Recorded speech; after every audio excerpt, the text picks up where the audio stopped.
to do. Like, what is this sauce on the catfish? I'm excited. Hey, Miss Lonnie. Ah. Hey. Do what you don't wanna be alone. Only at Culture, y'all. Culture BKK. Welcome back to another episode of Keys and Conversations. You guys, I have the beautiful Miss Lonnie. Thank you so much for being here. You guys, it's a beautiful day. I mean, come on. Come on. It's a little cloudy, but it's beautiful. It's not raining. It's like, yeah. So I'm glad to be here. Lonnie, beyond the title and the business. Who am I? Baby, I'm humorous. I'm bold. I'm loving. I'm a mother. I'm a mother.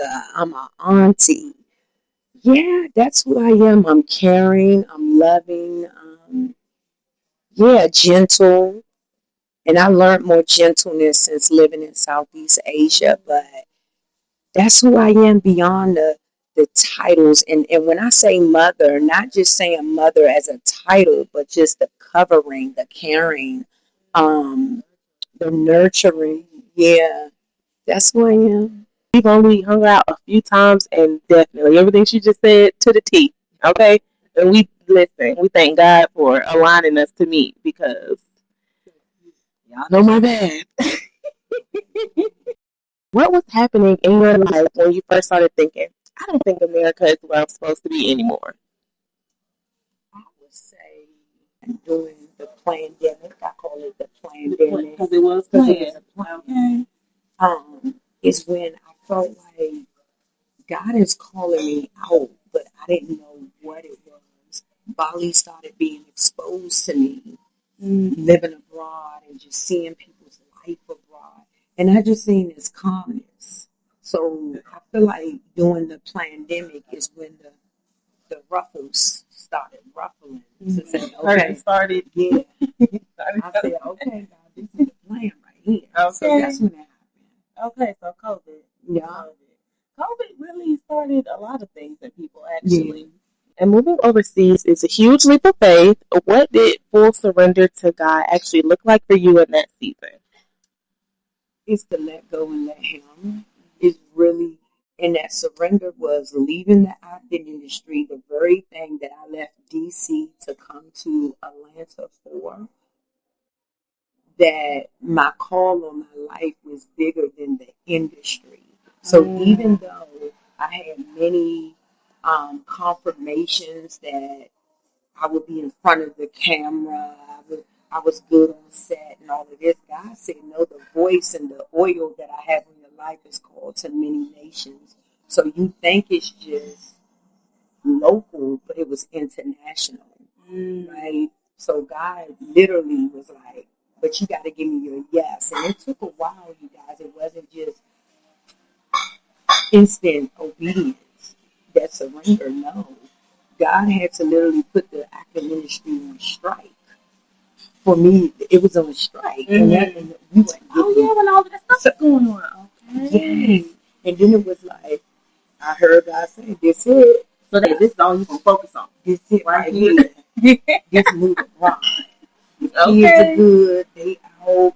They grown. What you waiting on? So that surrender was just saying yes. And that reminds me of the book my homegirl told me about. I'm not sure if you're familiar. You know Shonda Rhimes, The Year of Yes? Yes. I'm currently reading that. Yes, come on, The Year of the Yes. 2023 for me. Wow. Oh, wow. That's so crazy how she told me about that. And you just mentioned, like, you had to get the yes. Had to say yes. Everything comes full circle, and I just love that. I love that. Okay. And was there ever a moment after moving abroad when you questioned whether you made the right decision, and how did God meet you in that moment? Yes, I would definitely say leaving your familiar, leaving your people, because you miss them. You really miss them. And then it was like, God's like, you can't run back to familiar because you miss them. I gave you an assignment. It was to break generational curses of comfort. So you trying to go back to comfort, but I'm trying to break off the bloodline. Because what your mama couldn't do, what your grandmother couldn't do will come from you. Speak it. Hold on. Hello? Will come from you. It will. Yeah. So there are going to be moments in this walk where things get hard because you're sitting in a country where you prayed for it, God gave it to you, you feel it, you feel the joy, but you don't always feel like you belong because it's not familiar. It's not familiar. You don't resonate with who you used to be because he stripped that. And now you're sitting here, you know, in a country and they just say, where you from? And you're like, America. Yeah. Right. Yeah. What has your relationship with God taught you about fear, especially as a woman starting over in a different country? Wow. Oh, Jesus. That fear ain't even real. Fear is not It's real. not real. It's a false reality in our head. It is. And we actually, as a people, we idolize fear. We make it the forefront and we don't trust God enough. And this journey has made me say, God, I got to just kick fear in the throat. And when I said yes, I remember landing in Bali. Fear was really starting to shed. Because again, as you're getting on the plane, you get the nerves, your anxiety. I cried for the full first hour on the flight. Because it's no joke, right? Right. You're like, I don't know anybody. Even the people you met virtually, you don't know them. You never met them. This is a leap of faith. So God had to show me, see what I told you? See what I told you? But it said, fear ends where faith begins. Here we go. So that's what he taught me. It ain't real. Keep believing in me. Keep surrendering to me and watch. That fear that you scared of when things happen, when things arise, it ain't even real. Right. It's all a falsehood. Like the way you just said it, we idolize fear like that. Really, yeah. Because it's just us versus us in our own head, just building it when you can just do what needs to be done. Right. We live by it. Faith. What is it? Faith. The mustard seed. Just all you need is a little bit. I tell people, I'm not more braver than you. Like, people look at our journeys and say, well, I could never do this. Of course you can, because you just spoke it. You just spoke it out of your own life. You spoke it out of your own life. I said, God, yes, I'm surrendering. I will live in Bali. That's what happened. I moved to Bali. Okay, and give us a little piece of that, like your Bali life, your America, Vietnam, Thailand. All of that, right? So, of course, you guys, I left 2023, moved to Bali, Indonesia, because of my yes. Because of my yes, that's how I got to Bali.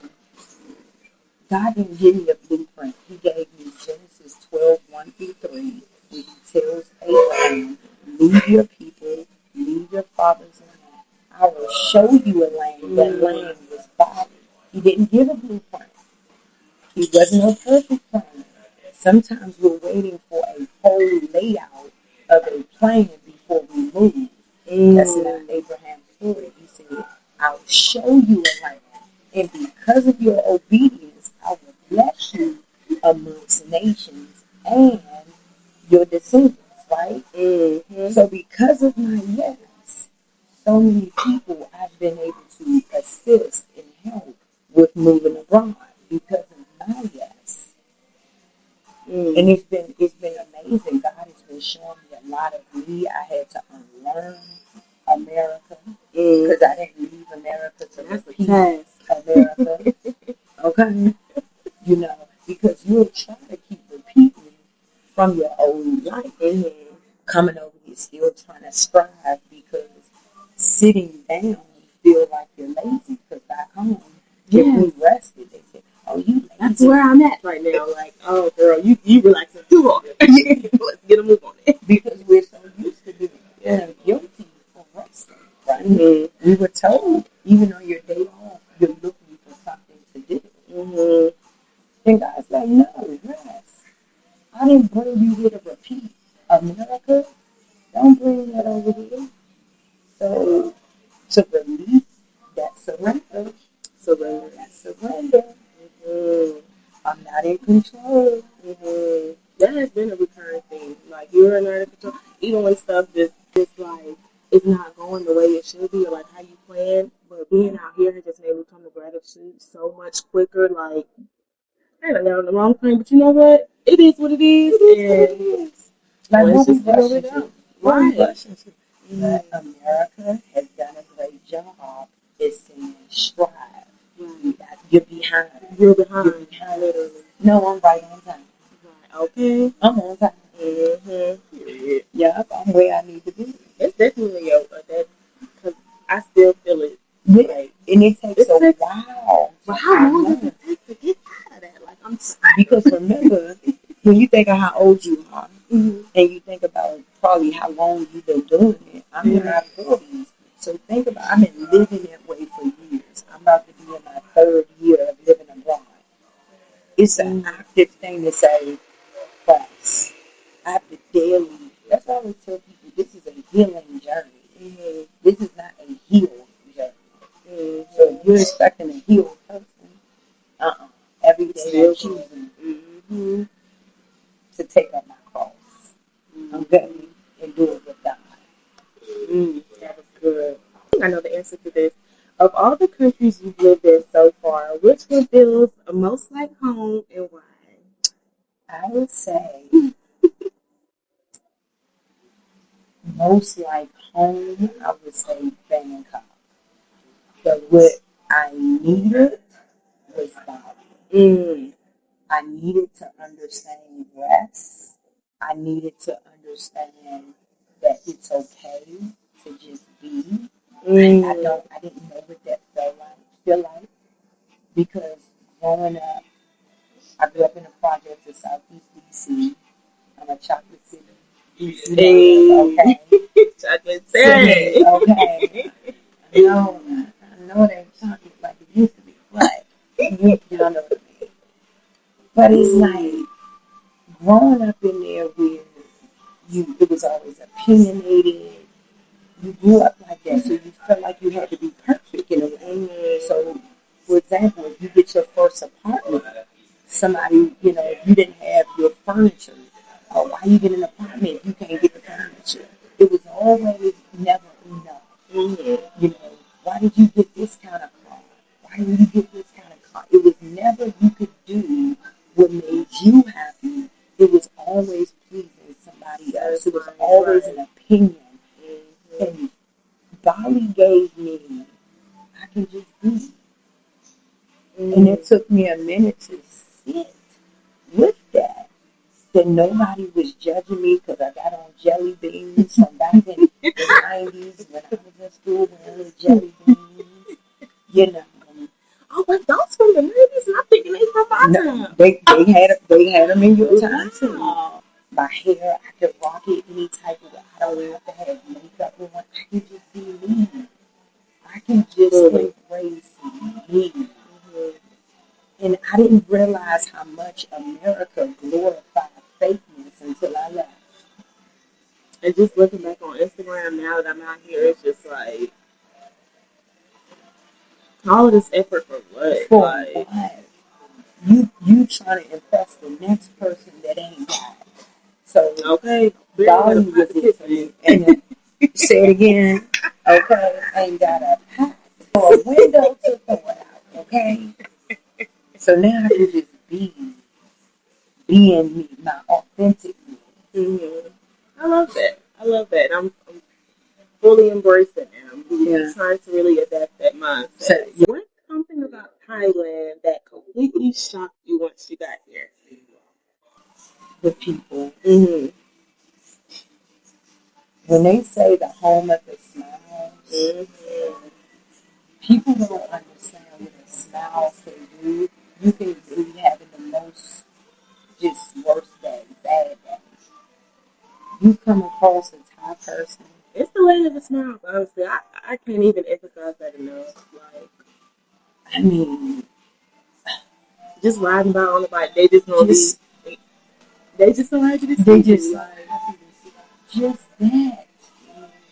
Imagine if we had that growing up, just seeing somebody, even on their worst day, just simple act of kindness. So that was a culture shock coming from where we coming from. Mm-hmm. Where a lot of anxiety, depression, people striving, people working 2 and 3 jobs, you know, irritable, just Tension's a high. lot of tension. So you don't get to see as much smiles as you want to see. It's more fun. Mm-hmm. Everybody got 10, 11 things on their brain, but like, you know, they really think they calm. That was the shock. Yeah, they slow it on down. Mm-hmm. Like I've heard that they're kind, but like to really get here and experience it, it's like no like, ulterior motive. You see me, like you right. see me. Y'all see what I'm pointing at? You see me, not see what I have in my pocket. Mm-hmm. You see me, and you smiled at me. That Like was big. Yeah. And you know what's crazy when we think it's weird? Like that's crazy. That's how life should be. Should be, right? Honestly, these are strangers, people we have never been around, and back in our own countries, we got people frowning on us, and not even because of our skin color. So Yeah. ooh, let me not.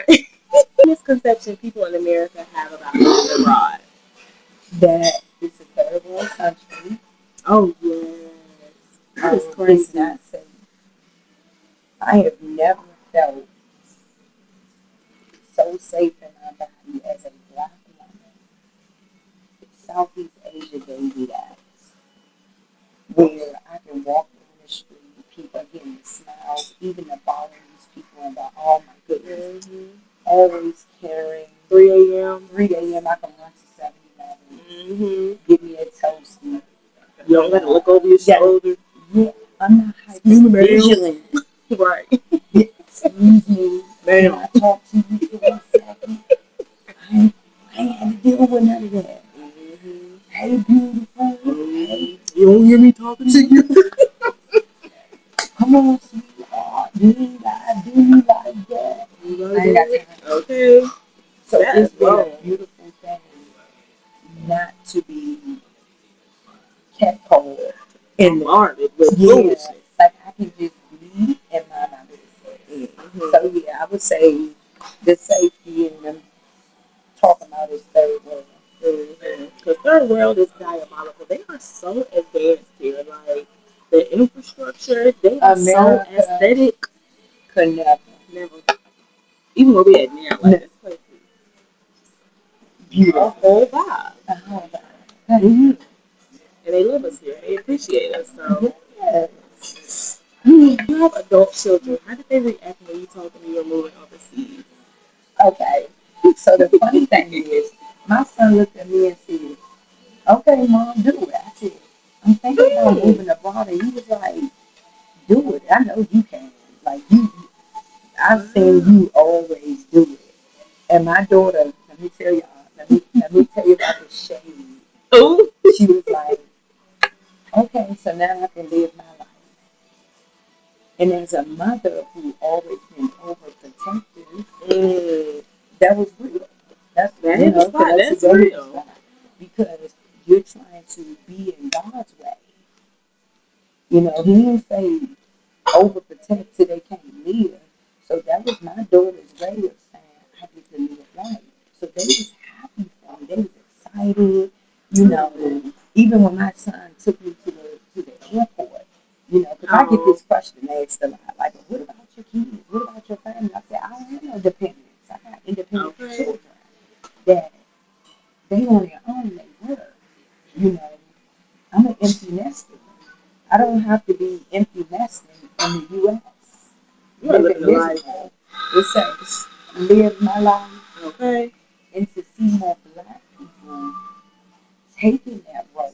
We see every other culture being empty nesters and leading, and it's celebrated. The moment I feel like black families do it and they leave, all of a sudden it's negative. Really? Oh, you just up in, yeah, I get a lot of, oh, you just up and up your kids. I'm like, that's so crazy to think that, but it makes sense because people just be mad about everything. But they really, what? You just, I can't just leave my family. Who does that? And it's like no different than if your kids sign up for the military. Right. Like, if your child go to school in another state, they up and left because they live in their life. And I don't have any little people. So when people say family, I'm like, I didn't get a committee together to see who was going to be on board. No, that's good. I didn't get a committee together to see. There was no validation committee. So who was I And that's, I think consulting? that's why they be so offended because you didn't get run it by them. Yeah. People be really coming for me on my page saying, yeah, I couldn't do that. No, you're right. You couldn't, You can't. but I can. Mm-hmm. And now, because my yes, it allowed my kids to see that we can travel. Why can we watch every other culture, their kids travel and see them travel? Why can't we show them something different? Mm-hmm. That it's okay to travel. It's okay to live a different lifestyle. We can show that to our children, right? My kids got their passports on their own because of my travel. So it's like, it's been a blessing. My uncle, he been traveling to Africa. Like, sometimes people need to see you do it. So sometimes somebody may be looking at this and say, hey, I couldn't do it because I don't want to leave my family. You may be the person that God chooses to be the example, to give your family, an option to leave or just travel. And a lot of times what I'm realizing too is like we're the first, like it's so many, the community is large out here. It's large. When you realize that you're the first of your immediate people to do something like this, and then when you get out here and see that it's like so many people doing this, it's like y'all need to get outside because everybody's doing it. Look, I always tell people when they be like, "Do you be watching TV?" I'm like, "No, I'm outside." Okay, Baby, we be I outside. don't need to watch TV. I just listen. I'm a motion picture. Yeah. Cinematic. Hello. Like, we be outside in these broad streets. Mm-hmm. Living life. I love that. How has your relationship with your family changed since leaving the United States? Actually, I feel like even better because I had to put them on pause and focus on me. And I think through, and I can only speak to the black families, we have been taught to pour out and we're so empty. So I have watched generations really pour out and be unhealthy because you empty. We've been taught to do all of these things. So now that I focus on me, and when I talk to my aunt and telling her the different health stuff that I'm doing, acupuncture, cupping in Vietnam, and like doing all stuff and the herbals, and wow, it started helping her to change, right? So when we, and then my boundaries are strong. So when we on the phone, I tell people, you don't get this time to talk about other people, so all the gossiping and all the stuff, that family dynamic. I don't want to hear. I need to start saying that. Because this is a positive time. Right. This is my healing time. We're in a different time zone, right? We're in a different time zone. So you can't take up my time talking about people, right? Yeah. Because then it's messing up my healing. Right. So until you get it together, you're on timeout. You're on timeout. So let me focus, and then we'll check back in and see if you learned. We'll do a quarterly check-in. And if the quarterly check-in, you learned the two of thing, the one or two, okay? And then we'll see if we can continue. Right. And if you get back on the phone and you still want to dabble into negativity, you're on probation. I need to get that because it is draining talking to people back home, and it's like all the negative. Because remember, that's not your reality. Yeah. And it takes a minute because it is familiar. But why am I draining a peaceful land? So you got to remind yourself, like, it's a peaceful land. Yeah. Why would I be drained of talking to somebody who's choosing to stay in the U.S.? You're not doing it. You're not going to do that with my time. Yeah. So I feel like with family dynamics, it has definitely got better. People understand boundaries, and it's helping them to create boundaries. I would say it's cool. I don't talk to everybody, so I'm not about to make it seem like I talk to everybody because I don't. Again, if you cannot align boundaries, you can't be a part of this journey, and I don't care who you are. Mm, period. And you gotta really stand on that. Yep. So you gonna help me stand on that. Yeah. Do you see your children or family eventually joining you abroad, or do you think they'll stay rooted in the States? You know what? I don't know because I don't feel like everybody is called to do this life. You gotta be called to this life because some people can move out of turn and then it just don't work out for them. So my biggest thing with telling anybody is continue to pray because God may want you to stay where you at because you may thrive there. Not everybody thrives abroad. Some people literally just leave a location and they repeat what they just left. So I don't know if it's if it's God's will for them to. They'll come. If not, I'm happy for you to.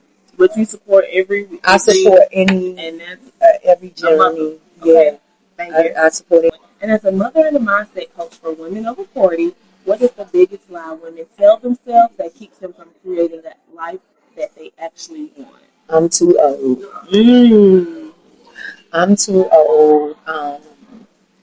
You know, my past as well. You know, I'm not qualified. What do I need to do this? Literally, and what checklist you going by? Because this ain't the U.S. checklist where you gotta have this, gotta have this credit score. Even to get a house out here, you ain't no credit score system. So all of that fruit, do you got the money or do you got your passport? Okay, so you're not too old. It's funny because in the U.S., I'll have some of my clients that are 50 and say, "Am I too old for this?" And I'm like, "Oh, I'm around Asians that's 80 and 90 out running marathons." Wow. Because the U.S. have made you so sickly and your body is so stressed out. Even though you're 60, you feel 80. Really? They also like put it in your head that you're old and you should be, decrepit, but you're behind, right? So that's a lie from the pit of hell. Okay. What do women over 40 gain that younger women often don't realize is so valuable? What do they gain? Yeah, I would say time. Oh, I would say time. Like live life. I think when you're younger, again, I feel like people say, but you're young, and you can do this. Like, how do I phrase it? Because a lot of us that's older wish we can go back and change certain things because we feel like we're young, right? I'll go back and change a few. Yeah, right. Again, I would study abroad. I tell you, like now you get to see life different. Um, really value you though.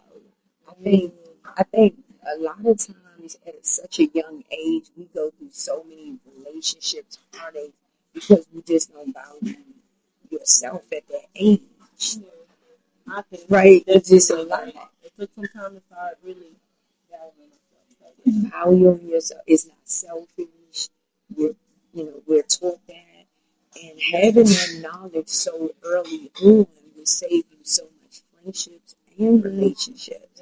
And just be going back to what I said earlier is where Bali gave me the space to be, where these younger people they still trying to fit in, they trying to still be cool because they don't know how to be.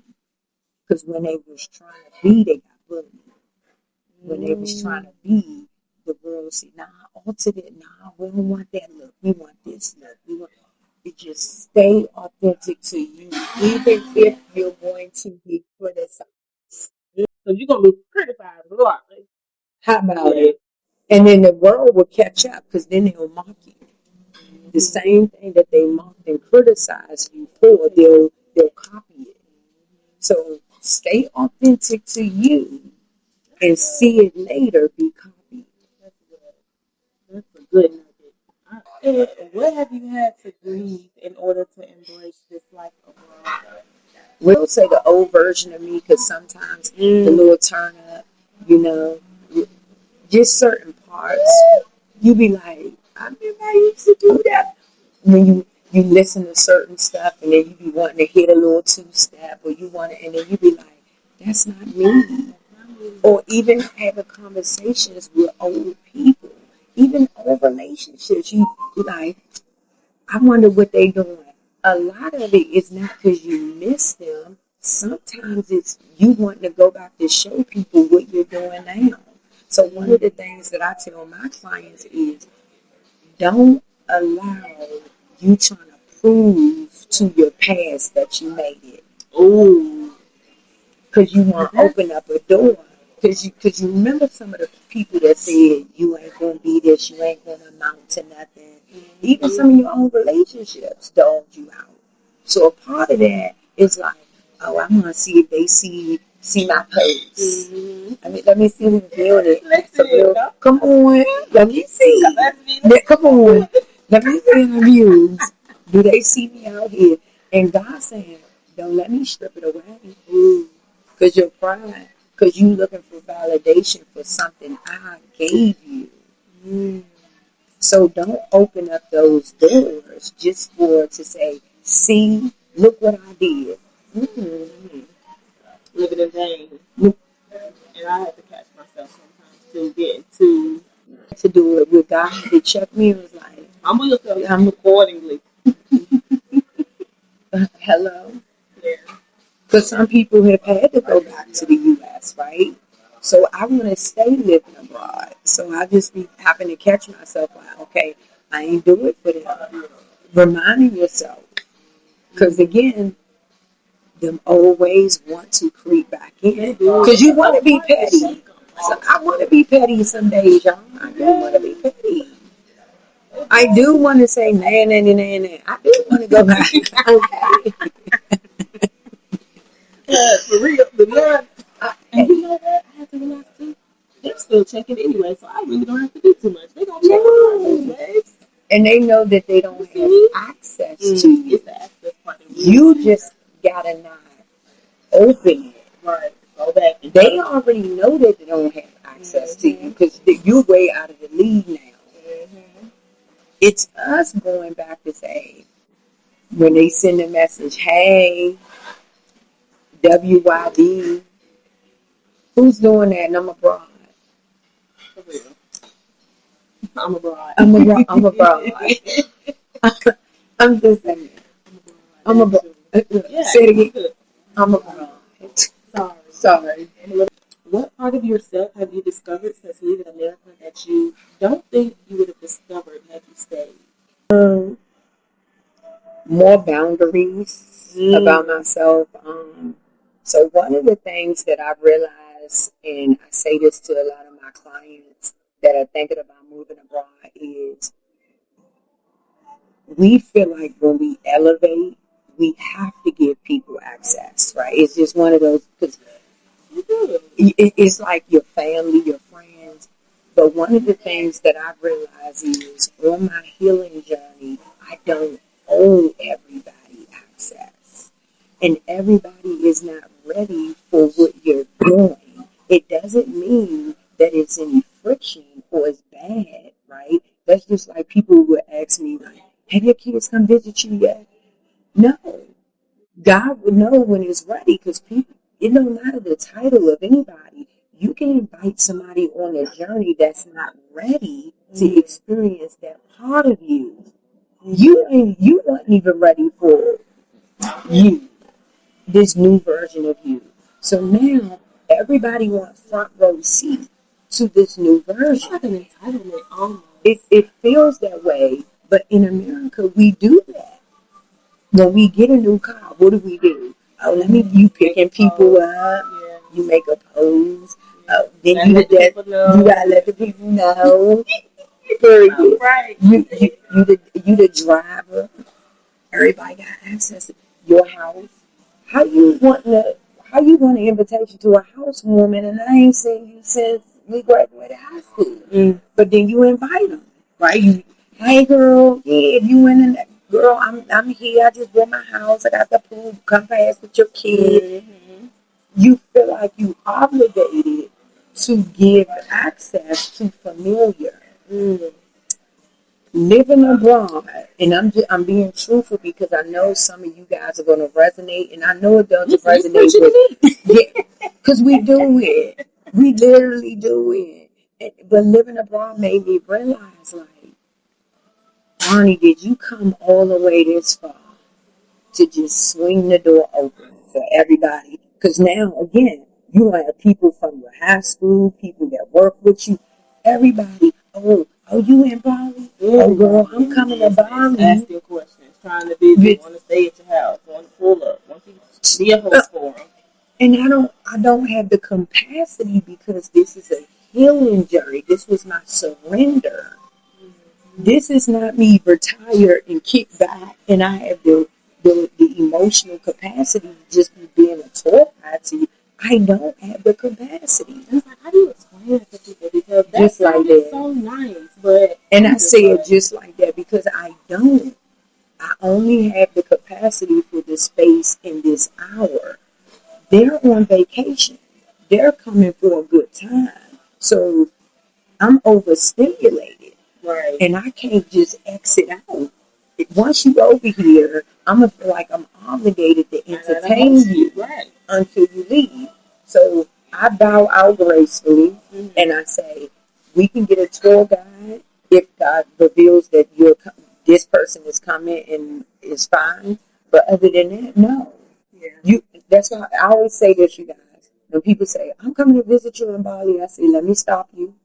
You're visiting Bali, not me. I'm going to take that. You're visiting Thailand, not me. So I've actually asked somebody like, oh, are you accepting visitors? And if so, what airport do I need to come in? And you ain't even look at the airport. You want me to, I know you ain't trying to make no plans. You trying to come sleep on my couch and see what I got planned for us. And to be nosy. Because a lot of people aren't really caring about your life. Like your life, like the status, they're coming to be nosy. Or your progress, or even really support it sometimes. Or is it really real? That's what they want to know. I have people in my DM asking me questions, and I just be like, what? I said, oh, I'm not in. I posted something that said I was here. Oh, you not in Bali? Why you leave Bali? Stop checking for me. I didn't leave America to repeat America. You boxed me in. Then you boxed me in because you seen that I left and started in Bali. So again, that's something I had to learn in this process is boundaries, stick to them. Where was these people at when you was in the U.S.? Was they always checking for you? No. All of a sudden they see your new life and now you want front row seat. Yeah. No. And I be feeling like I'm being rude, but it's like, no. No. I worked too hard. You didn't need, I worked too hard behind the scenes to lead up to this lifestyle. Where were you at? What has been the most rewarding moment of your expat journey so far? Oh my goodness. Just meeting this version of me. Oh my goodness. It has been, wow, just exciting to know that I answered the call. I've been to living in 3 different countries. Living, learning new languages, the culture, navigating transportation systems. Riding the train system, getting lost out through immigration. Are you on a tourist visa? Yeah, tourist. Okay. Yeah. So I got a chance to experience that. That was interesting. But also trusting people, these agents. It's a lot of trust that go in this because everything is done through WhatsApp. You really? Yeah, just, again, it discovered a lot of stuff in me that say, girl, you can do this. You can navigate these. And you're doing it by yourself, navigating these countries. You're figuring it out. Yeah. You're doing it. You're doing it effortlessly, might I add. Is Thailand your forever destination, or do you feel like another chapter is still ahead? Oh, it's many more chapters. Bangkok for me, or Thailand for me, is definitely seasonal. I learn different things. I want to see the world. I tell people I'm a global citizen. Ooh, I like that. Baby, I'm global. The gift that is on my life is global, not local. So I'm nomadic. Jesus was nomadic. Paul was nomadic. You're right. I love that. I'm a global citizen. I'm a global citizen. That's yeah. Okay, what's one opinion you have about life in America that became completely different after living abroad? That America is the dream. It was once a dream. It was. Now it's not now. Yeah, because I feel like one of the things that I feel like we were sold that if America was the best that we can ever get, that was it, right? And it's like if it's literally until you leave and say, hold on, if it was the best, why are we being fed chemicals and GMOs and pesticides? Why is there a recall on food every week? But I get to this country where they say third world, but I'm being met with fresh fruits and vegetables. I'm being met with losing weight, nervous system regulate, and still eating because I'm going to eat. I don't feel sluggish after meals. I don't feel unmotivated after meals. I don't feel sluggish, and I forgot about that. You do get the itis every time in America. You like, oh girl, I can go take a nap. Run it over. If anything, you be sitting there like that. We rocking it in. If a 45-year-old woman is watching this interview and feels stuck, scared, and caught to something bigger, what would you want her to hear? Sis, you can't keep passing generational curses down of comfort, of existing. Do not go to your grave being buried with gifts that were supposed to reach the world, not just one place. You had something in you that God placed in you, the oil, the favor, the talents, the gift that was supposed to reach somebody in a whole other continent, but they could not get to you. They could not store it and fit into you because fear got to you first. Fear got to you. You idolizing your family. I can't do this without my family. I need somebody. I'm scared. But then you complain about not being supported in your hometown. And God got somebody in another continent that want to help you, probably want to literally pour into your business, but they'll never find you because of your fear. So I challenge you to step out on faith. Know what you carry. Know what you carry. It's just like being pregnant and you feeling those bumps, and every time the baby moves, you feeling those punches, you feel the kick, the urge. You know what's inside of you. You know it's living. You're very well capable. You know it's in you. Okay? So act like you know what's in you. You know it's moving on the inside of you. And know that it's just not for you or your local people. Okay? So, let's go. Don't exist. Don't exist. Live. It's time to live, sis. It's time to live. Okay? Wow, Miss Lonnie, that was really good. There's so many nuggets from that. So many nuggets. Y'all better catch it and dip it in some sauce. Listen, I'm so appreciative that you really accepted this because y'all, she picky now. She just don't be doing it with everybody. So I really appreciate it. God give me the okay. I say okay. Thank you. I appreciate you taking the time, providing me these nuggets, this wisdom, and a great brunch. Can I get a hug?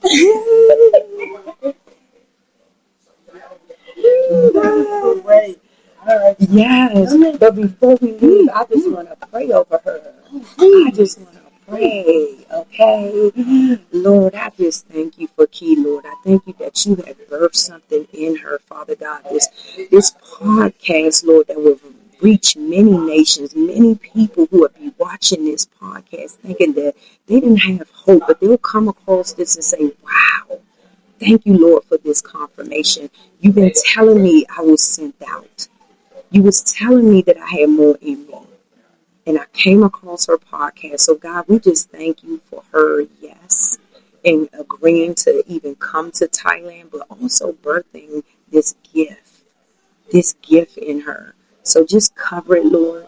So devil, your assignment on her life, on her podcast is destroyed. You have no say so. You have no authority. So Lord, you cover it. That each guest that she interviews, Lord, will be in alignment with your will. They won't come with no foolishness. You will dismantle it, Lord. You will strengthen her wisdom up that she'll recognize if it's from you or if it's not. And she will be okay with saying no because she know that you have more for her, Father. So God, we say thank you.